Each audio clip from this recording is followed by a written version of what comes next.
want to show you how easy it is to ferment food with using a simple water brine. What we will need: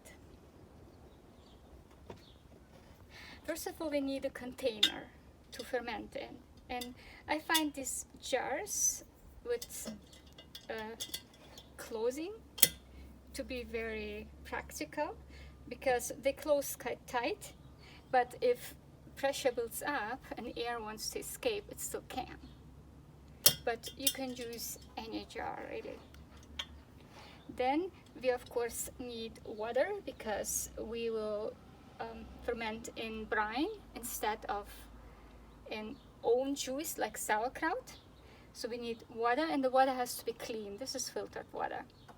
Then we need salt, and we want to use real salt if possible, and fine salt mixes better.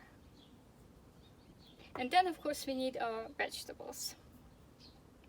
In this case I'm making dilly carrots, so I need dill, garlic, some horseradish to keep them crisp, and of course the carrots and a few spices. You can use whatever you want because fermenting is so simple. Just mix together what you like. We start with making our brine, and I like to use a 2% brine, and 2% means 1 tablespoon of 1 liter water. So I have 1 liter water here, and I add my 1 tablespoon. Many people suggest a lot more. That's up to you. I don't like it so salty. But for the ferment to be safe, you need 1 to 3% salt. So I'm quite in the middle, 2%. So I just let it dissolve, and then I start filling my jar. The jar has to be cleaned, but not necessarily sterilized. I just rinse it with boiled water. So I start with dill and put it in the bottom, and a little bit of horseradish root, and a few garlic, and then let's do a few of the pepper, black pepper, and then I start with my carrots. And the carrots are not peeled, they're just washed clean.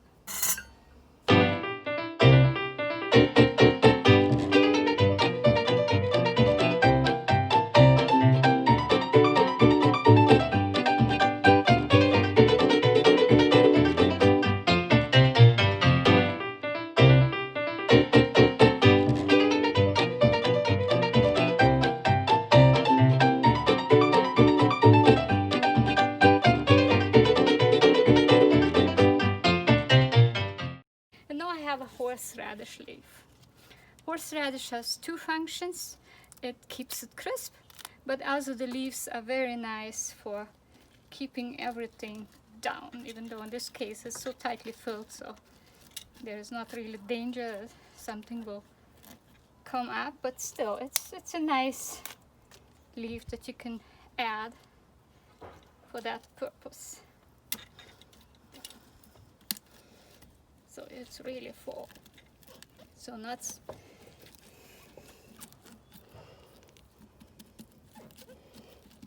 Fill to the top. So now we see that our salt is well mixed. And then we just add the brine to it. And I might need a little bit more. Yep. Looks like I need a half a liter more. So that would be 500 milliliters.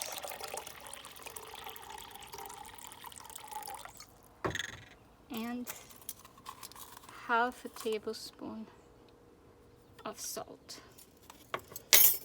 Because remember, I do a 2% brine. Now mix it again. No cooking, nothing. I'm not even in my kitchen.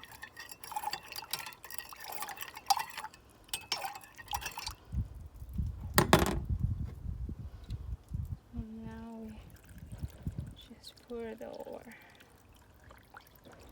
And you want to make it quite full so that everything is under.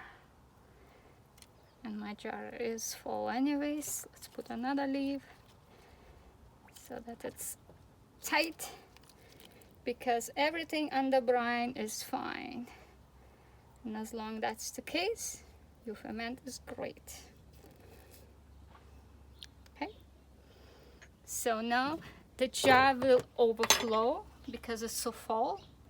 So I put it in a container and close the lid. And you see it overflows, and that's fine, because then there is no air.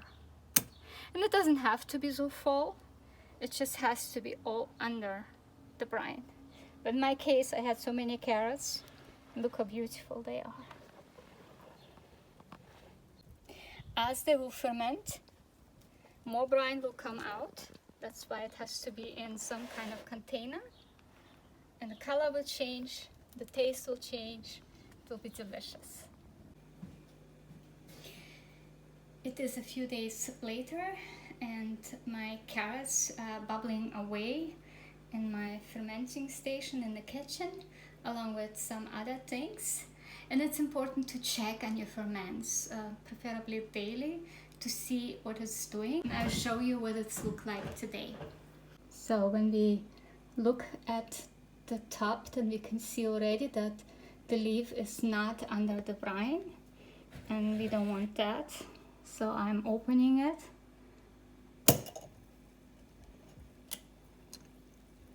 To see what's going on. So all my carrots are under the brine, but not all the leaves. I add a waiting stone. This is one from glass that came in a fermenting kit, and it will help to keep everything under the brine. And then I close the jar again and let it sit. For the carrots, it will take about a week, maybe even more, because carrots are hard. Here we also have other ferments. These are cucumber slices, and I have a bag with water in there to keep them from floating, and they still want to float. Or here's some cabbage. And there's also a glass waiting stone in there. So it doesn't matter what you use, but it's very important to keep everything under the brine at all times. Thank you so much for watching.